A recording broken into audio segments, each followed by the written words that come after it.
Hi students, I am Dr. Bhavana. In this lecture we are going to deal about chemical coordination and integration. So in the previous lectures, last two lectures, we have dealt about chemical coordination and integration, about some glands and some hormones. In this lecture, the rest of the hormones we will deal. That is, hormones, they are non-nutrient chemicals which act as intercellular messengers. Endocrine glands produce these hormones. These play a very important role in transportation of substances from one place to another. These hormones, like nervous system only, this endocrine system also plays a very important role. So we have dealt about hypothalamus gland, pituitary gland, as well as adrenal gland. These all we have done. Today we are mostly going to deal about what are the other hormones that will act on heart as well as kidney and all, as well as about the rest of the glands. First we will deal about pancreas mainly.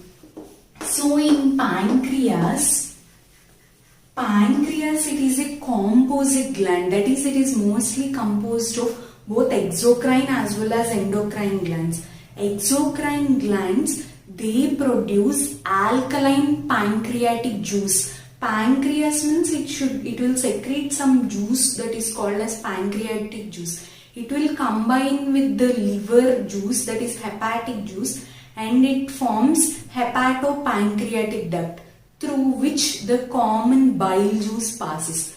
So this pancreas, it is a composite gland because it is composed of both exocrine as well as endocrine part. Exocrine as well as endocrine part. See, in exocrine glands mainly they secrete pancreatic juice, and this pancreatic juice is alkaline in nature. So alkaline pancreatic juice, exocrine glands. Whereas endocrine glands, these secrete two types of cells mainly, that is alpha cells as well as beta cells. Alpha cells, beta cells. So these endocrine glands mainly they are composed of islets of Langerhans. Important neat question which is asked. Endocrine glands of pancreas contain islets of Langerhans. What are these islets of Langerhans means? These are the present in endocrine glands of the pancreas. They are numerous in number, that is about 1 to 2 millions in number. Like how in kidney there are 1 to 2 million nephrons. These are the main structural and functional units of kidney, that is for nephrons. Like that, neurons also, they are millions in number. They are for central nervous system, that is brain. Whereas for pancreas also, in endocrine glands, they have numerous islets of Langerhans. They are also about 1 to 2 millions in number. 1 to 2 million. Important neat question. Islets of Langerhans are present in. They will give you options like kidney, liver, as well as pancreas, gallbladder. Then it is pancreas. Islets of Langerhans are present in endocrine glands of the pancreas. So these secrete islets of Langerhans. They secrete alpha cells as well as beta cells. These alpha cells, they secrete an important hormone that is called as glucagon. Whereas beta cells, they secrete an important hormone that is called as insulin. So glucagon and insulin, I think you all have heard about this because these play an important role in our system. That is because these help in diabetes mellitus. That is, so many people we see suffering from diabetes mellitus, that is sugar, you all know. They'll be suffering from diabetes mellitus. Because of the deficiency or excess of insulin, diabetes is you will get a disorder known as diabetes. Whereas glucagon also, diabetes mellitus we say, it is a progressive disorder. What will happen in this diabetes mellitus? That is DM, diabetes mellitus, what will happen is the person will have excessive thirst. He'll think like he want to drink more amounts of water, as well as so much of urine is also secreted out. He'll feel so much of dehydration, excessive thirst, excessive hunger, as well as there will be ketone bodies as well as glucose in the urine. Glucose will be seen in the urine. Glucose will be seen, as well as excessive thirst, as well as excessive loss of urine. This is all due to diabetes mellitus. How is this diabetes mellitus comes? First, this glucagon, it plays a very important role in increasing the blood glucose level. Here it will increase the blood glucose. Glucagon will increase the blood glucose level. Blood glucose. Whereas it helps in back, it will like in kidneys, everything this glucose is needed. It helps in reabsorption. So it plays a very important role, this glucagon, in increasing the blood glucose levels. Means it leads to hyperglycemia. Hyperglycemia. Important term here you should notice is that is hyperglycemia. Next term, hyperglycemia means what? It will increase the blood glucose level, glucagon. It promote gluconeogenesis. Gluconeogenesis means what? You will deal in MBBS first year of biochemistry. That is, gluconeogenesis means what is? Increase in glucose levels. Means glucose levels will be increasing in the blood. So much of glucose will be increasing. That is gluconeogenesis. Gluconeogenesis, as well as it promotes glycogenolysis. Glycogenolysis. Gluconeogenesis means increase in blood glucose level. Glycogenolysis means it helps in breakdown of glycogen. To promote more amount of glucose, it helps in breakdown of glycogen. So gluconeogenesis as well as glycogenolysis takes place here in these alpha cells. When it comes to beta cells, that is insulin, insulin is a very important hormone. They'll ask important NEET questions here. Insulin, how it plays an important role? It is secreted by alpha cells or beta cells. Every time insulin is secreted by beta cells, okay? Beta cells secrete insulin. So these will promote decrease in blood glucose levels. It will decrease the blood glucose levels. So here there will be hypoglycemia. Here in glucagon there is hyperglycemia.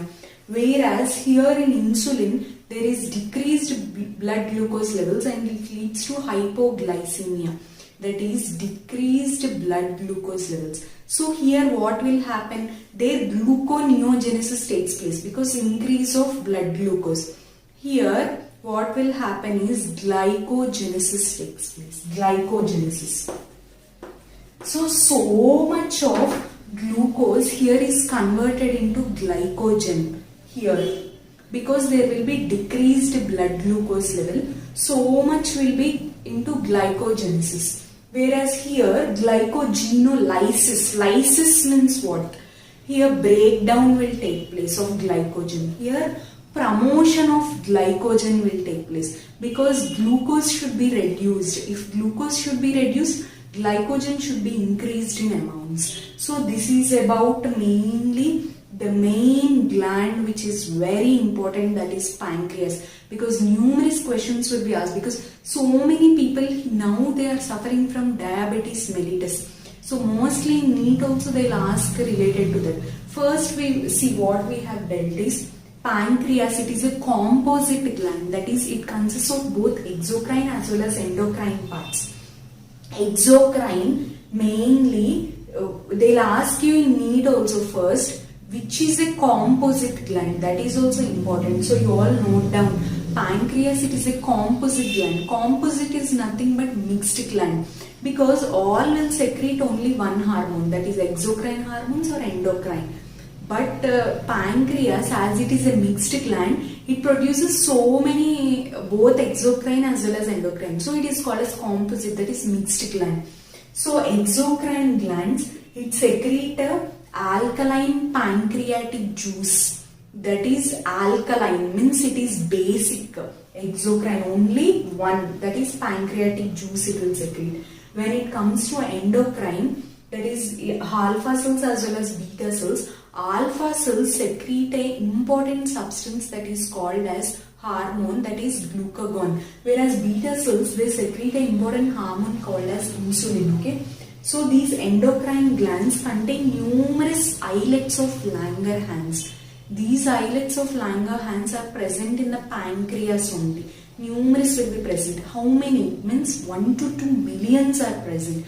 Numerous islets of Langerhans. These only contain alpha cells as well as beta cells.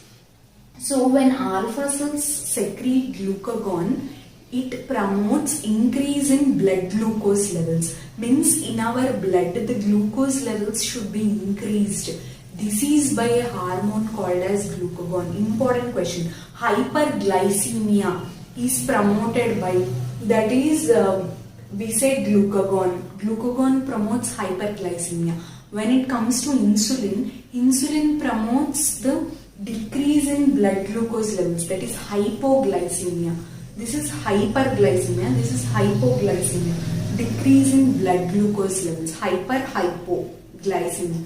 Next, when it comes to hyperglycemia, there is more of gluconeogenesis, that is increased blood. Genesis means creation, that is increase in blood glucose levels. Lysis means breakdown, it is broken down. So here gluconeogenesis, that is increase in blood glucose level.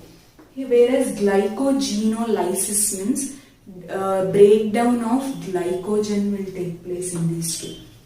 When it comes to insulin, there is increase in hypoglycemia. It will promote glycogenesis. Means here it will increase the glycogen levels. And this full due to deficiency of insulin, there is excess of dehydration as well as excessive thirst, excessive loss of urine, everything will take place. This will lead to a disorder where most of the patients are suffering, that is called as diabetes mellitus. Diabetes mellitus is an important one that leads to deficiency of insulin.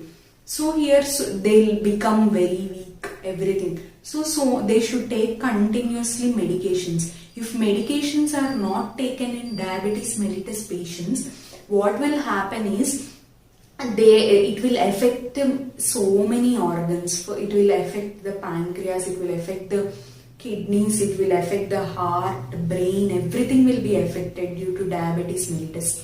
So those who are suffering from diabetes mellitus should compulsory take a medication on daily basis. Early morning they should compulsory take a medication, okay, or else it will affect our brain, mainly it will affect our brain. So this is about mainly the pancreas. In simply you can remember, no need to get so much of confusion, because in glucagon hyperglycemia, insulin hypoglycemia, that is here increased blood glucose levels, decreased blood glucose levels. It is secreted by alpha cells, it is secreted by beta cells.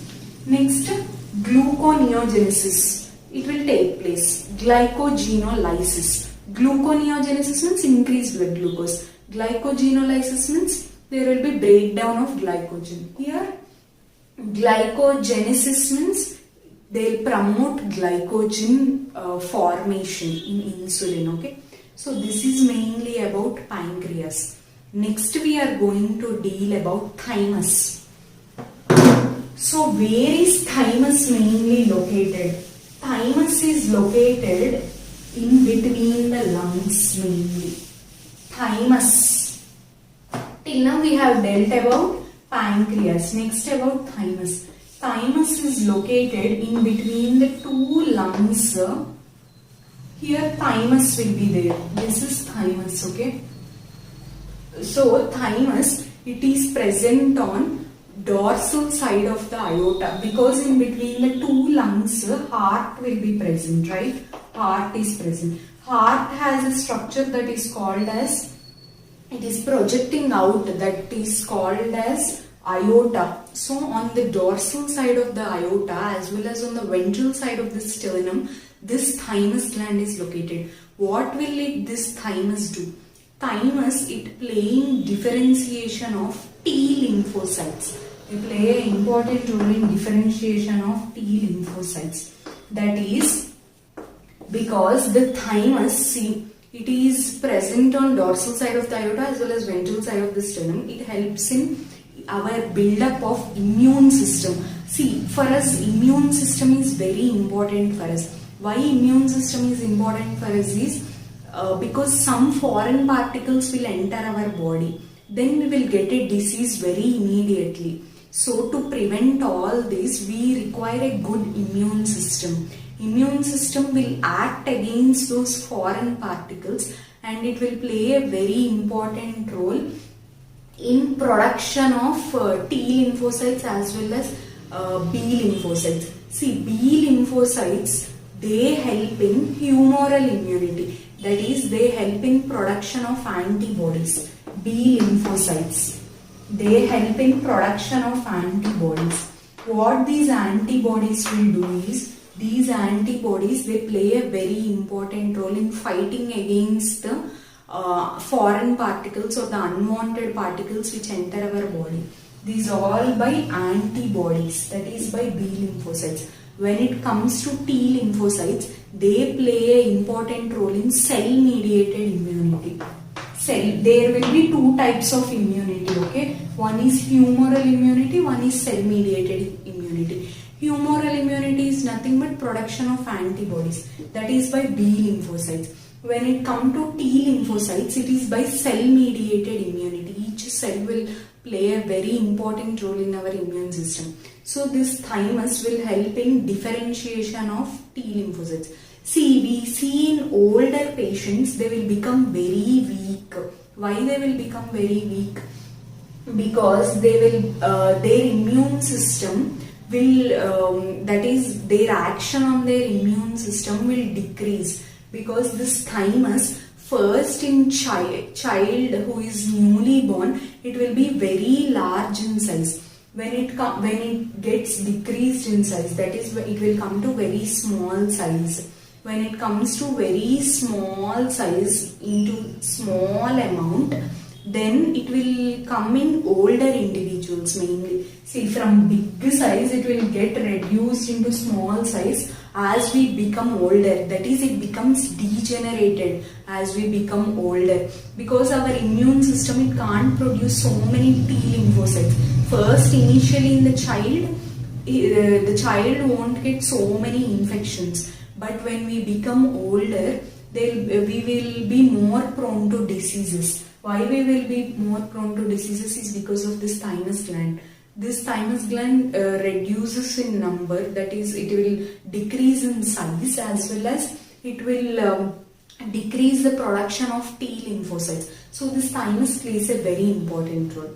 So this is about the other gland which is called as thymus. Mainly you should remember here one point is thymus help in differentiation of T lymphocytes. That is mainly important.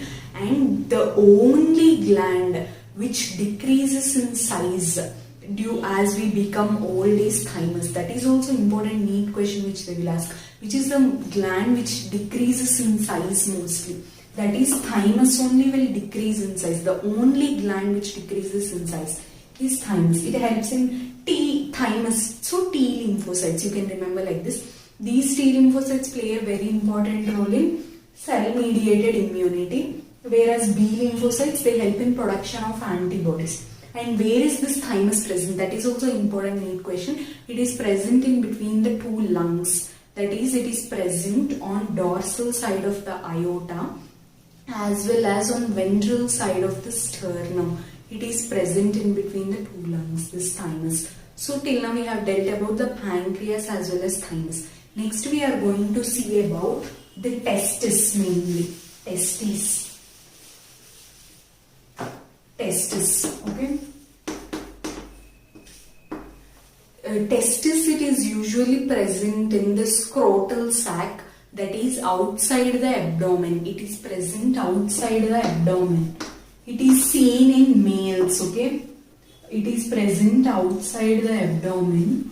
It is present in scrotal sac mainly, which is seen outside the abdomen. This testis consists of numerous seminiferous tubules. Like in nephrons, how they are the functional units of kidney, like that neurons, like that for testis also, there are important ones that are called as seminiferous tubules. Seminiferous tubules. These seminiferous tubules are numerous in number.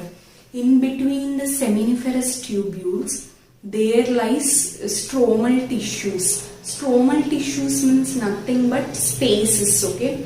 Numerous spaces, suppose in testis, there is numerous seminiferous tubules which are present.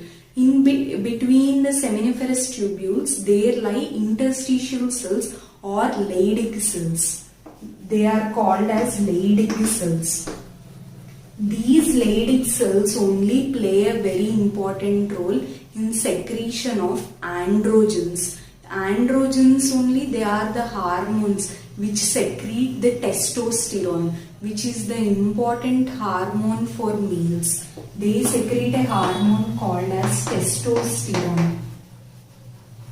So these testosterone plays a very important role in like males will have low pitch voice as well as aggressiveness. Everything is by this testosterone, which this hormone only. This hormone also plays a very important role in spermatogenesis.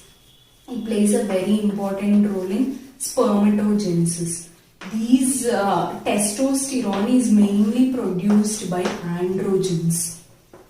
These only may play a very important role in the regulation of male all organs, as well as it helps in male organs like that is vas differentia as well as seminiferous tubules. Everything they are formed by epididymis, vas differentia, male organs, they all are formed by these androgens only. Epididymis, vas differentia, vas efferentia, everything are formed by androgens. So this is about mainly about testis. So testis, where it is present? It is present. They'll ask only about testosterone mainly, as well as androgens in the NEET. That is testis. It is present in males. It is present in the scrotal sac, that is outside the abdomen. Next, it consists of numerous of seminiferous tubules. Here, important question which they ask is where are androgens secreted? That is, in between the seminiferous tubules, there lies stromal tissues. That is, numerous spaces are present in between the seminiferous tubules. So these secrete androgens. These androgens in turn secrete a hormone that is called as testosterone. These testosterone will play an important role in male voice, as well as his aggressiveness of voice, as well as low pitch voice, everything, as well as it play a very important role in spermatogenesis. As well as these androgens, they help in production of male organs like epididymis, vas differentia, vas efferentia, everything. So this is about mainly testis. Next we are going to deal about ovaries. Ovaries. So ovaries, they are present in females. So ovaries, they are present in the abdomen itself, inside the abdomen, whereas testes are present outside the abdomen. Here they are present. Here also, like seminiferous tubules, here also numerous ovarian follicles are present. Ovarian follicles. Numerous ovarian follicles, as well as same like that only, like how in males seminiferous tubules as well as stromal tissues are present. Here also numerous ovarian follicles as well as stromal tissues are present. Stromal tissues. Numerous ovarian follicles as well as stromal tissues. Those are the spaces that are present in between the ovarian follicles are present. So this ovarian follicles, they secrete mainly two hormones. In males, testes secrete testosterone. In females, these ovaries, ovarian follicles, these will secrete two important hormones, that is estrogen as well as progesterone. So estrogen, it is secreted by each ovarian follicle will secrete estrogen. Whereas progesterone, how it is secreted is the ovarian follicles after they become matured, that is after some time they rupture and they'll release corpus luteum. This corpus luteum will secrete progesterone. Corpus luteum, okay. These secrete a hormone that is called as progesterone. How this corpus luteum is formed is this ovarian follicle, directly from ovarian follicles estrogen is formed. When it comes to progesterone, these ovarian follicles, what they will do is they secrete progesterone. That is, these ovarian follicles, see these ovarian follicles, they will rupture and they release a hormone that is called as progesterone. So this corpus luteum, corpus luteum is formed. So these secrete progesterone. So what is the main function of estrogen? See, females will have high pitched voice as well as numerous female organs, that is ovarian follicles. Everything they are formed by estrogen. So these will help in very important role in menstrual cycles in females, as well as everything by this estrogen only it is promoted. Whereas when it comes to progesterone, it will play an important role in birth, that is delivery of the baby. This progesterone will come into play only during the delivery of the baby. This progesterone will play a very important role. So this progesterone mainly, it plays an important role during the childbirth, and it will help in secretion of milk from the mammary glands. It helps in secretion of milk from mammary glands, okay. So this is about the ovaries. First, mainly what we have dealt. In testes we have dealt that it is in males, ovaries in females. They are present, testes outside the abdomen in the scrotal sac, ovaries inside the abdomen. When it comes to there, what are present? Numerous seminiferous tubules with the stromal tissues are present. Here numerous ovarian follicles along with the stromal tissues are present.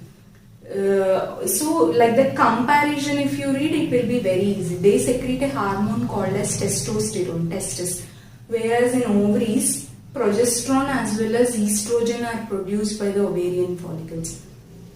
So the testosterone in male organs, everything it will play, like epididymis, vas deferentia, everything is by testis. When it comes to ovaries, estrogen is secreted mainly. So this estrogen mainly, it plays an important role in high pitch voice of females, as well as it plays a very important role in menstrual cycle of the females. Everything this estrogen will play important hormone. This estrogen will decrease when the they attain about 50 years of age. Like that, estrogen will reduce in number. That is during menopause and all, estrogen will get very less. So this is about estrogen. When it comes to progesterone, progesterone is mainly how it is formed. Directly estrogen is formed from ovarian follicles. Like that, progesterone, these ovarian follicles will rupture. That is, there will be breakdown of ovarian follicles. Then the corpus luteum, a yellowish colored substance is formed. This yellowish colored corpus luteum will secrete a hormone that is called as progesterone. What this progesterone will do? It will mainly play an important role during childbirth, as well as it help in ejection of milk from the mammary glands. So till now we have dealt about pancreas first.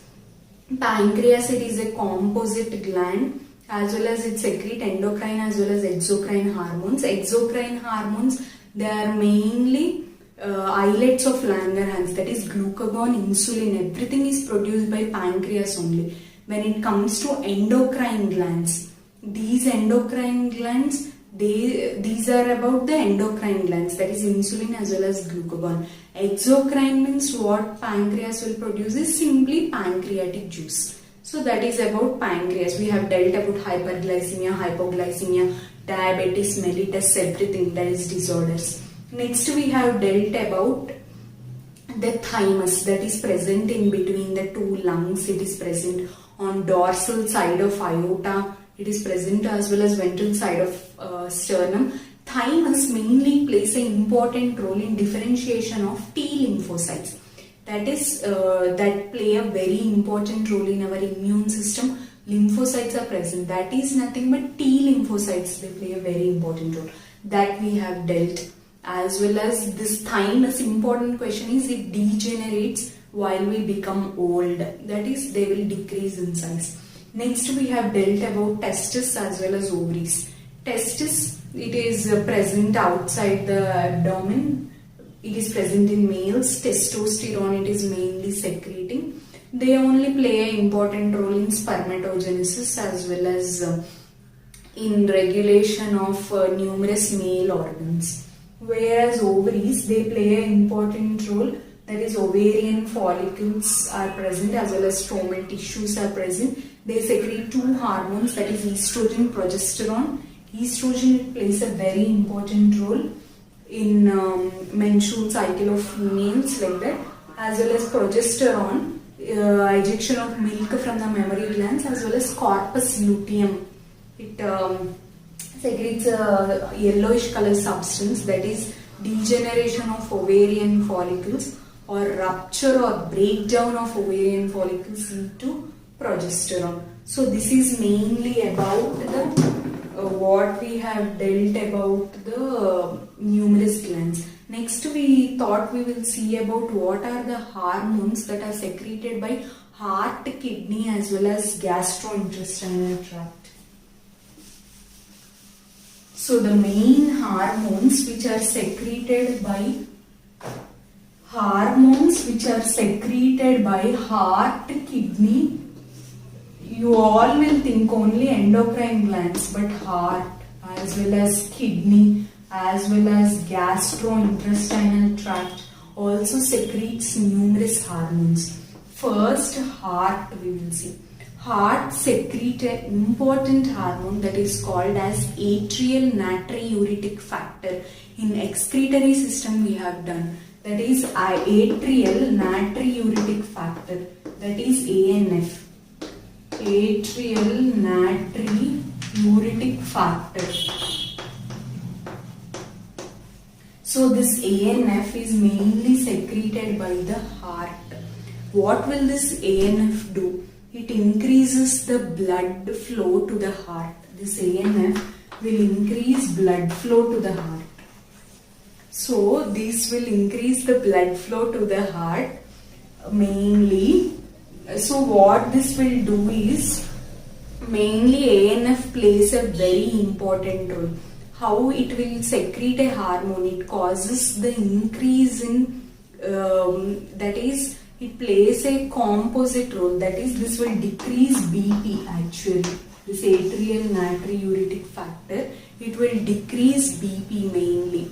So when it decreases the BP mainly, how it will play a very important role is, it plays an important role in RAS mechanism, that is renin angiotensin mechanism, that is RAS mechanism. It will control the RAS mechanism. Already we have dealt in excretory system. It plays a regulation, that is it will control the RAS mechanism. Okay, so heart mainly.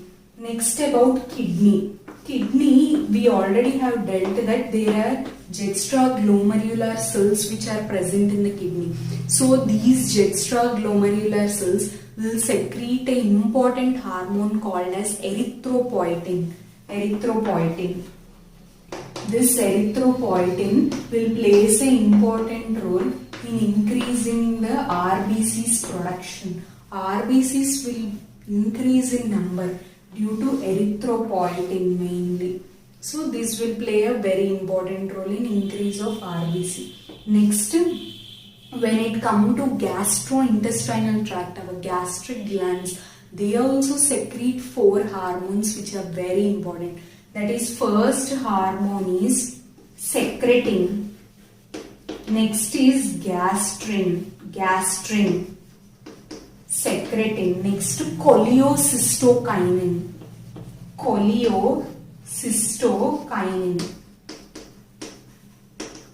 secretin, gastrin, cholecystokinin, as well as GIP, that is gastric inhibitory peptide,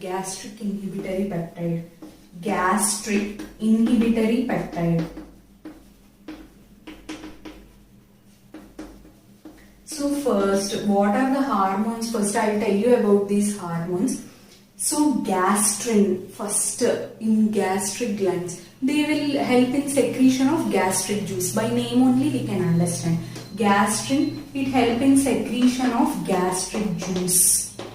Whereas secretin, it helps in secretion of water. Okay, easily. Secretin helps in secretion of water. Gastrin, it helps in secretion of gastric juice. By names only you can get. Secretin plays an important role in secretion of water. Next, when it comes to cholecystokinin, it plays an important role in secretion of bile juice as well as pancreatic juice. We already have dealt, that is pancreatic juice alkaline, it is secreted by pancreas.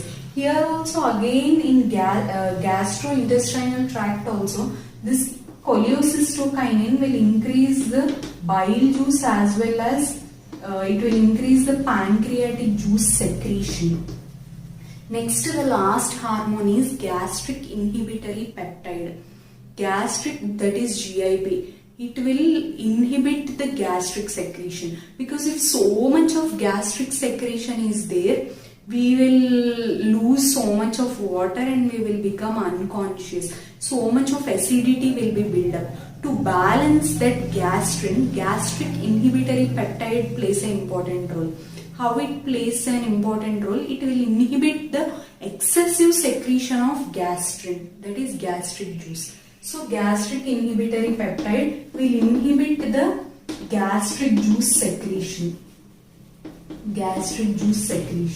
So these are the main hormones which play a very important role. See, first we have dealt in these 3 lectures, in chemical coordination and integration 3 lectures, we have dealt about different glands. So here also again we have dealt about each gland and what hormones it will secrete. Whereas here the organs mainly, that is heart, kidney, gastrointestinal tract, these 3 also will secrete hormones. That is, first one, heart. It will secrete atrial natriuretic factor, that is ANF. This ANF will decrease the BP, because it will decrease the BP as well as it will increase the blood flow mainly. How it will decrease the BP is, it will help in that is RAS mechanism control, because in excretory system we have dealt renin, angiotensin, aldosterone system, because there are other 2 hormones which are secreted by kidney, that is aldosterone as well as antidiuretic hormone. For them there should be some control. That control is by, if excess of loss of water through urine is cut down by those hormones. If those hormones also act in huge number, then this will play a very important role, atrial natriuretic factor. It will act as a control on this RAS system mainly. That is already I have dealt in excretory system, that is renin, angiotensin, aldosterone system. It will increase, what this ANF will do is, it will increase the blood flow to the heart mainly. Okay, so kidneys. Kidneys, juxtaglomerular cells we have dealt, those are present in the kidney. These cells will secrete a substance that is called as erythropoietin. This is an important NEET question which they will ask, because in kidney mostly they will ask this question only. And what are the hormones that are secreted by kidney? They secrete a main hormone. Simply you can remember erythropoietin. By name only we can understand. Erythropoietin means it increases the RBC's production. So this erythropoietin will play a very important role. When it comes to gastric glands, that is gastrointestinal tract, four hormones you should remember this because they'll ask so many times. In digestion and absorption again we'll come through that. But now see, gastrin, it will secrete gastric juice, that is normal gastrin will secrete gastric juice. Secretin, it will help in secretion of water, okay? Secreting water. Cholecystokinin, we say it as CCK hormone also. This CCK hormone, so many times they'll ask in NEET because gastrin you all can easily answer, gastric juice, secreting water. But cholecystokinin everyone will get confused so much. So no need to get so much of confusion. Cholecystokinin simply it will increase the secretion of bile juice as well as pancreatic juice. Cholecystokinin plays an important role in secretion of bile juice as well as pancreatic juice. Last one is gastric inhibitory peptide. See, all short forms only they'll give. GIP, CCK. CCK hormone plays an important role in. Then you should say NEET they'll ask. Like that, gastric inhibitory peptide. They inhibit the gastric juice. Simply inhibit the gastric juice. So that is gastric inhibitory peptide. So this cholecystokinin as well as gastric inhibitory peptide are the most frequently asked questions in NEET. So this is about the chemical coordination and integration, as well as numerous hormone receptors are also present. Hormone receptors means these hormones sometimes they'll go and bind to the receptors that are present at distant sites. They are mostly called as membrane bound receptors as well as intracellular receptors. Membrane bound receptors means outside the cell they will bind. Intracellular receptor means they will bind inside the cell. There are mainly two types, that is membrane bound receptors as well as intracellular receptors. Mainly these hormones simply they won't be released into the blood. For them to get acted, there should be some receptors which is present. They are called as hormone receptors. Simply by name, hormone receptor complex we say. So mainly they have two receptors, membrane bound receptors. Membrane bound receptors means they bound outside the cell. These hormones will go and bind outside the cell. Intracellular receptors means they will go and bind inside the cell. Numerous hormones like that, based on their function they will act. That is membrane bound or intracellular. Membrane outside. Mostly FSH, that is follicle stimulating hormone, pituitary gland we discussed, that will go with membrane bound FSH. Whereas other hormones mostly they are intracellular, like estrogen as well as progesterone. Everything are mostly intracellular, estrogen, progesterone. So simply you can remember hormones will go and bind to receptors called as hormone receptor complex. If membrane bound means outside the cell, they'll bind only to outside membrane. Intracellular means they'll go and bind inside the cell. So outside the cells it is follicle stimulating hormone. Inside the cells it is mostly estrogen, progesterone, everything will be inside the cell. So this is about the chemical coordination and integration. Next we will mostly start with the animal kingdom or structural organization in animals. Okay.